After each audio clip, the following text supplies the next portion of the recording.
+91 से कोई नंबर अगर शुरू होता है तो वो नंबर इंडिया का होता है। यदि +92 से कोई नंबर शुरू हो रहा है तो ये नंबर पड़ोसी मुल्क पाकिस्तान का नंबर हो सकता है। ऐसे ही व्हाट्सएप पर एक व्यक्ति के पास व्हाट्सएप पर कॉल आती है, वो बिना देखे ही उस नंबर को रिसीव कर लेते हैं और जैसे ही नंबर रिसीव किया गया था, सामने वाले ने धमकाया और गालियां देना शुरू कर देता है। कहता है कि करणी सेना के अध्यक्ष हो, सुखदेव सिंह हो, इस तरह की बातें जब करता है तो वो कहता है कि मार दिए जाओगे, बचोगे नहीं। अगर जिंदा रहना चाहते हैं तो इस करणी सेना को जितनी जल्दी हो सके उतनी जल्दी इसको बंद कर दो। अभी एक बार नहीं, दो बार नहीं, बल्कि लगातार 7 दिन तक ऐसे ही कॉल आ रहे थे। वो व्यक्ति परेशान हो जाता है। परेशान होने के बाद नज़दीकी पुलिस स्टेशन होता है, वहाँ जाकर एक FIR दर्ज करा दी जाती है। अब FIR दर्ज तो हो जाती है, लेकिन पुलिस जिस ईमानदारी से पुलिस को काम करना चाहिए, पुलिस उतनी ईमानदारी से काम नहीं कर रही थी।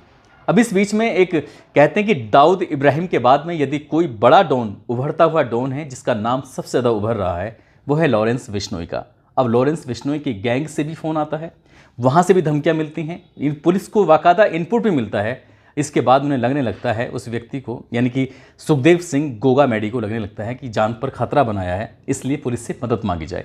जयपुर पुलिस कमिश्नर के पास जाके कहते हैं कि साहब मुझे लगातार धमकियां मिल रही हैं, कभी देश से तो कभी विदेश से, इसलिए मेरी सुरक्षा कर दी जाए, सुरक्षा बढ़ा दी जाए और मैं आपसे अपील करता हूं। लेकिन पुलिस कमिश्नर ने इस मामले को उतनी गंभीरता से नहीं लिया था जितनी गंभीरता से लेना चाहिए था। और एक दिन ऐसी ही खबर मिलती है कि सुखदेव सिंह गोगा मैडी अब इस दुनिया में नहीं रहे, उन पर ताबड़तोड़ गोलियों से वार किया गया और उनकी हत्या कर दी गई। जैसे ही हत्या होती है, पूरे देश में ये मैसेज वायरल हो जाता है। हर कोई इस कहानी को, इसके पीछे का जो मामला था, उसे जानने की कोशिश करता है। आज मैं जो कहानी आपको सुनाने जा रहा हूँ, ये कहानी सुखदेव सिंह गोगा मैडी की है, जिनको मौत के घाट उतार दिया गया है। क्या है मामला, ये समझने की कोशिश करेंगे।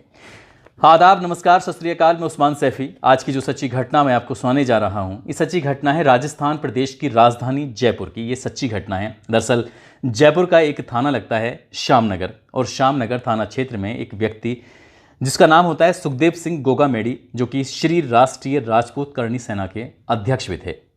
अब यहाँ पर इनके घर के ठीक सामने एक स्कॉर्पियो कार आकर रुकती है, और स्कॉर्पियो कार जैसी आकर रुकती है तो उसमें 3 लोग बैठे हुए थे। इसमें नवीन शेखावत कार से उतरते हैं, गार्ड के पास जाते हैं। गार्ड पूछता है क्या बात है, वो कहते हैं कि मुझे सुखदेव सिंह गोगा मैडी साहब से मुलाकात करनी है, उनसे मिलना है, उनसे बातचीत करनी है। जैसे ये मैसेज अंदर दिया जाता है तो उसके बाद गोगा मैडी कहते थे ठीक है, कोई नहीं, नवीन शेखावत हैं, इनको मैं जानता हूँ, इनको अंदर भेज दी जाए। अंदर जाने के बाद जैसे ही वो जाते हैं, ड्राइंग रूम में बैठते हैं, बैठ के बातचीत का सिलसिला भी शुरू ही हुआ था। उन्होंने कहा कि 2 साथी हैं, आपसे मिलना चाहते हैं, इसलिए मैं आपके पास आया था। कहते हैं कि शादी का कार्ड है, कार्ड लेकर वो आए हैं। तो कहते हैं कोई दिक्कत नहीं, अगर तुम्हारे जान पहचान के हैं तो उन्हें आने में कोई गुरेज नहीं है। अब वो 2 व्यक्ति भी आ जाते हैं। उन 2 व्यक्तियों में एक का नाम होता है रोहित सिंह राठौर और दूसरे होते हैं नितिन फौजी। ये 3 लोग अब कमरे में जाते हैं। यहाँ पे कमरे के अंदर 5 लोग बैठे हुए हैं। 5 में सुखदेव सिंह गोगा मैडी बैठे हुए हैं, जो कि श्री राष्ट्रीय राजपूत करणी सेना के अध्यक्ष हैं। साथ ही उनके बराबर में एक उनका गार्ड खड़ा हुआ है जिसका नाम नरेंद्र कुमार होता है, और 3 लोग और सोफे पे बैठे हैं जो अभी आए हुए हैं, जिसमें एक का नाम होता है नवीन शेखावत, दूसरे रोहित सिंह राठौर होता है, तीसरा नितिन फौजी होते हैं। बातचीत का सिलसिला भी शुरू हुआ था। घर में एंट्री होती है 1:10 पर। दोपहर का ये समय हो रहा था। 5 दिसंबर 2023 की मैं बात कर रहा हूँ। जैसे बातचीत का सिलसिला शुरू होता है, सबके सब लोग अपने मोबाइल में, अमूमन जैसे आजकल हो जाता है कि लोग या तो मोबाइल के पन्ने पलटना शुरू कर देते हैं, रील देखना शुरू कर देते हैं, कोई जानकारी दिखना शुरू कर देते हैं। इसी तरह से अध्यक्ष महोदय जो होते हैं वो भी अपनी जानकारी जुटाने की कोशिश कर रहे थे, वो भी देख रहे थे मोबाइल, और जो बाकी लोग थे वो भी अपना मोबाइल देख रहे थे। और इसी बीच में 2 व्यक्ति जो होते हैं, जिसमें नितिन फौजी, दूसरा रोहित सिंह राठौर, वो आंखों ही आंखों में एक दूसरे को इशारा करते हैं। और जैसे ही इशारा किया तो उसमें से एक व्यक्ति खड़ा होता है, और खड़ा होने के बाद सबसे पहले करणी सेना के जो अध्यक्ष होते हैं, प्रमुख होते हैं, उनको सीने में एक गोली मारी जाती है। इससे पहले कि कोई समझ पाता तो नवीन, इससे पहले कि कुछ कह पाता तो नवीन के सीने में भी एक गोली मार दी जाती है। पास में ही जो उनका सुरक्षा गार्ड खड़ा हुआ है उसको भी बहुत फुर्ती के साथ गोली चला दी जाती है, गोली मार दी जाती है। जो दूसरा साथी होता है उसे संभलने का मौका मिल जाता है, क्योंकि बाकी सबके सब लोग अपने अपने फ़ोनों में लगे हुए थे। हालांकि फ़ोनों में ये दोनों भी लोग लगे हुए थे, लेकिन इसी बीच में जब दूसरे ने कवर करते हुए अब ताबड़तोड़ गोलियाँ चलाना शुरू कर देते हैं। गोलियाँ चलती रहती हैं, लगभग 17 राउंड गोली चलाई जाती हैं। और 17 राउंड गोली चलाने के बाद जो करणी सेना के अध्यक्ष होते हैं, प्रमुख होते हैं, सुखदेव सिंह गोगा मैडी, वो ज़मीन पर गिर जाते हैं और जो व्यक्ति इनके साथ आया था, जो स्कॉर्पियो में साथ बैठा हुआ था, वो व्यक्ति बाहर भागने की कोशिश कर रहा था, लेकिन उसके बाद फिर उसको भी कई बार गोली मारी जाती है। इसी बीच में जो ये दोनों हमलावर होते हैं, दोनों कातिल होते हैं, वो सीधे करणी सेना के अध्यक्ष के पास जाते हैं, उनके सर से गन सटाकर और वो करीब से गोली मार देते हैं। उनकी कोशिश थी कि जिस काम के लिए आए हैं उसे 100% पूरा करके ही जाएंगे।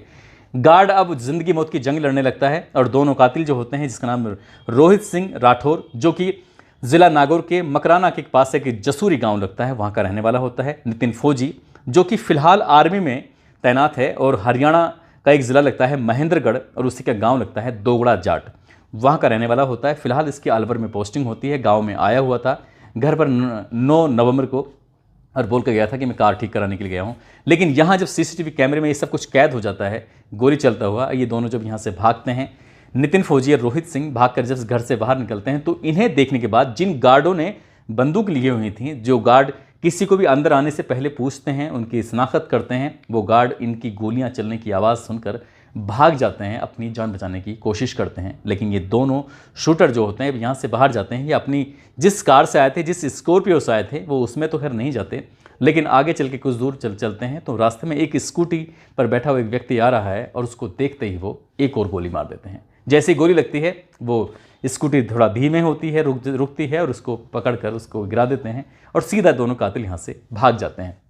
बस इस गोलियों की आवाज़ अभी बस कुछ ही सर्किल में घूम रही थी, लेकिन थोड़ी देर के बाद देखते देखते पूरी जयपुर में ये खबर आग की तरह फैल जाती है।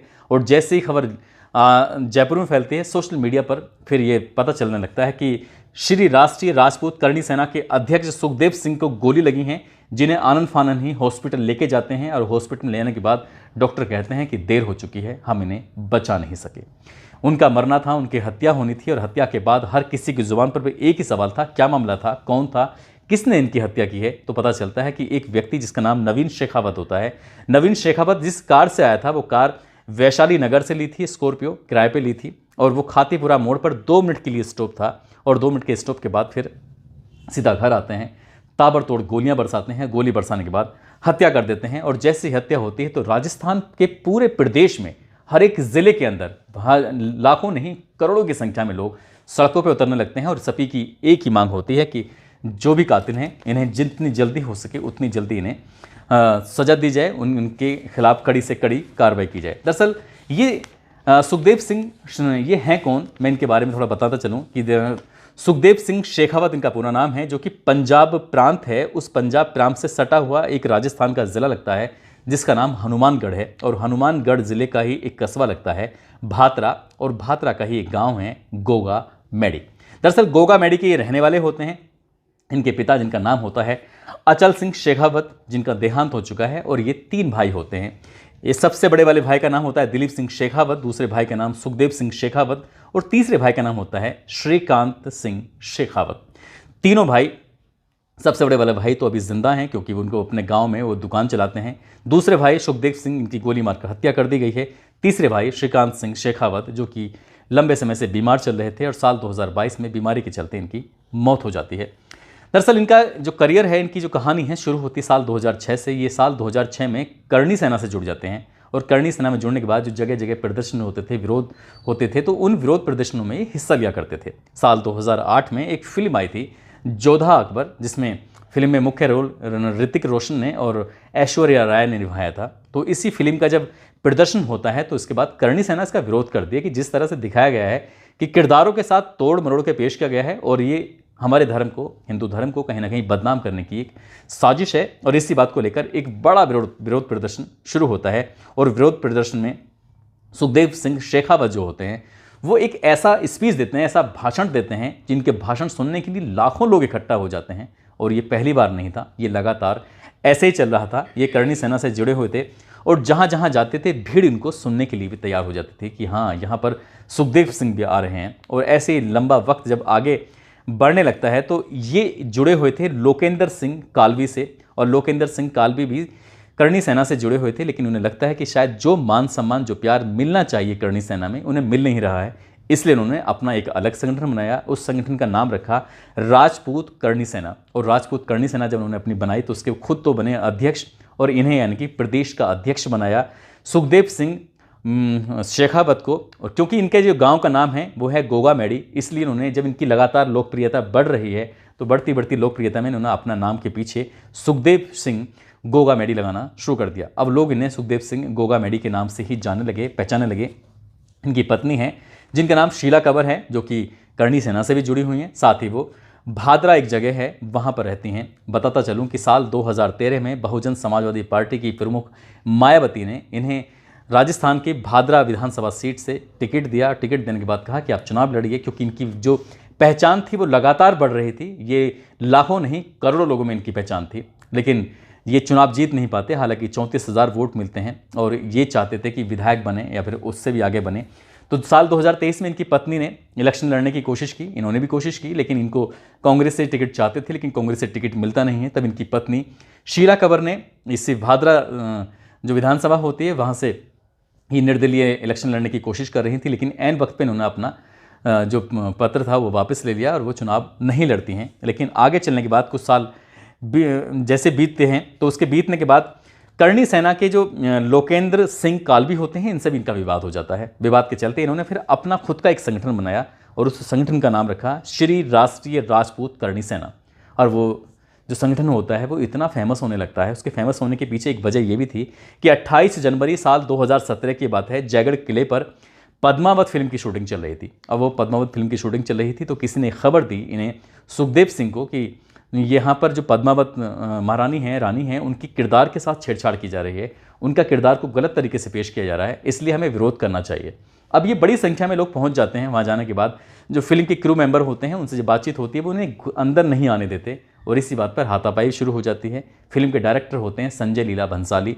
संजय लीला भंसाली को जोर का एक थप्पड़ मारा जाता है और जैसे ही थप्पड़ मारा जाता है तो इस थप्पड़ की गूंज पूरे हिंदुस्तान में फैल जाती है और नाम आता है सुखदेव सिंह गोगामेडी का, कि सुखदेव सिंह गोगामेडी ने उनके थप्पड़ मारा है। हालांकि थप्पड़ किसी और ने मारा था या नहीं मारा था, लेकिन ये उस वक्त बहुत ज़्यादा मशहूर हो जाते हैं।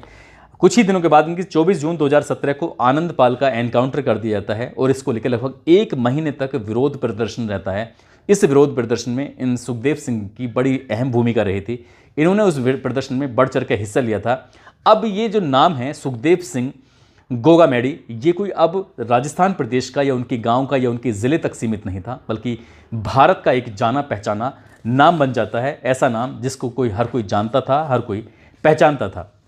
कभी इन्हें पाकिस्तान से कॉल आती हैं, धमकी देते हैं कि इस करणी सेना को बंद कर दो, नहीं तो जान से मार दिए जाओगे। तो कभी इन्हें गैंगस्टर लॉरेंस बिश्नोई के गैंग से धमकियाँ मिलती हैं कि तुम्हें मार दिए जाओगे। पंजाब के भटिंडा जेल में रहने के दौरान एक लॉरेंस का गुर्गा होता है संपत नेहरा, उसने मरवाने का प्लान बनाया था, एक योजना बनाई थी कि AK-47 का इंतजाम करो और इस सुखदेव सिंह जो गोगामेडी है इसकी हत्या कर दो, मार दो, मतलब इसकी तरह की प्लानिंग चल रही थी।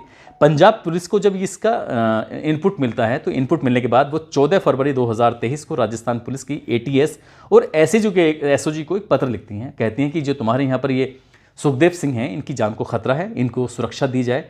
तो तभी 14 मार्च 2023 को ATS ने ADG सुरक्षा को पत्र लिखा और पत्र लिखने के बाद कहा कि इनकी जान को खतरा है, लेकिन ADG सुरक्षा ने इस मामले को गंभीरता से नहीं लिया और लगातार जिन्हें धमकियां मिल रही थी ये जयपुर के पुलिस कमिश्नर के पास जाते हैं और कमिश्नर के पास जाने के बाद कहते हैं कि मेरी जान को खतरा है, मुझे सुरक्षा की ज़रूरत है, मुझे आपकी मदद की ज़रूरत है। कई बड़े लोगों ने भी फ़ोन किए थे, लेकिन किसी ने सुनवाई नहीं की और सुनवाई जब नहीं होती है तो 5 दिसंबर 2023 को जब ये अपने घर पर बैठे हुए थे, दोपहर को 3 लोग आते हैं जिन्हें एक को व्यक्ति को पहले से जानते थे, 2 को नहीं जानते थे, और जैसे ही इनके पास वो आते हैं ताबड़तोड़ गोलियां बरसाते हैं, इनकी भी हत्या कर देते हैं। जिस व्यक्ति के वो साथ आए थे दो शूटर, उसकी भी हत्या कर देते हैं। जो इनका गनर होता है, जिनका सुरक्षा गार्ड होता है, वो गंभीर रूप से घायल है, उसका उपचार चल रहा है। और जैसे ये मामला पता चलता है कि कातिल कौन है तो कातिलों के नाम तो सामने आता है, लेकिन इसी बीच में फेसबुक पर रोहित गोदारा कपूरी सर के नाम से एक संदेश, एक मैसेज दिया जाता है कि इस हत्या को कराने के लिए हम जिम्मेदार हैं, यानी कि गोल्डी वराड और दूसरा जो उनका साथी होते हैं लॉरेंस बिश्नोई की पूरा गैंग इसकी जिम्मेदारी लेने को तैयार हो जाता है। इसमें कितनी सच्चाई है, कितनी सच्चाई नहीं है, ये तो खैर पुलिस की जांच के बाद ही स्पष्ट हो सकेगा, क्योंकि इस तरह से कई सारे मामले भी हो चुके हैं। क्योंकि जिस व्यक्ति ने ये ये स्वीकार किया है रोहित गोदारा, वो अपना आप में बड़ा क्रिमिनल है, बड़ा, उसने कई ऐसे बड़े लोगों को मारा है, कई लोगों से, बड़े लोगों से उसने रंगदारी भी वसूल की है। तो खैर ये पता चल सकेगा कि किसने क्या किया है, लेकिन पाकिस्तान से धमकी मिलना, लॉरेंस बिश्नोई से धमकी मिलना और बहुत सारे जो उन्होंने लगभग बताया, ये भी जाता है कि 21 मुकदमे इनके ऊपर, आपराधिक मुकदमे दर्ज भी होते हैं। तो पुलिस इस मामले की जांच पड़ताल कर रही है, लेकिन जिस तरह से एक व्यक्ति ने अपनी जान को खतरा बताया था, उस तरह से राजस्थान की पुलिस हो या वहाँ की सरकार हो, उस सरकार को जिम्मेदारी से काम लेना चाहिए था और इस व्यक्ति की सुरक्षा की जिम्मेदारी उठानी चाहिए थी। दोस्तों, इस पूरे घटनाक्रम को सुनाने का उद्देश्य किसी को परेशान करना नहीं है, किसी का दिल दुखाना नहीं है, बल्कि आपको जागरूक करना है, आपको सचेत करना है। और जाते जाते आज अक्षरा हैं, मेरठ की रहने वाली हैं, सोनू सिंह हैं जो बनारस के रहने वाले हैं। आज इन दोनों का जन्मदिन है, इनको जन्मदिन की बहुत सारी शुभकामनाएं, बहुत बहुत मुबारकबाद। साथ ही कुछ लोगों ने नाम लेने की अपील की है, जिसमें शामली के रहने वाले हैं मोहम्मद शहजाद, रायबरेली के रहने वाले हैं अखिलेश यादव, सिकंदर कुमार मान सिंह बेलापुर से हैं, अंकित दुबे, मोहम्मद अतिकुल्ला, सूरज गौतम हैं, अमन पांडे, मोहम्मद ताहिर हैं, अवधेश कनौजिया, उत्तम लाल, मोनू पंडित। आप सब लोग अपना ख्याल रखें, सुरक्षित रहें। जय हिंद, जय भारत।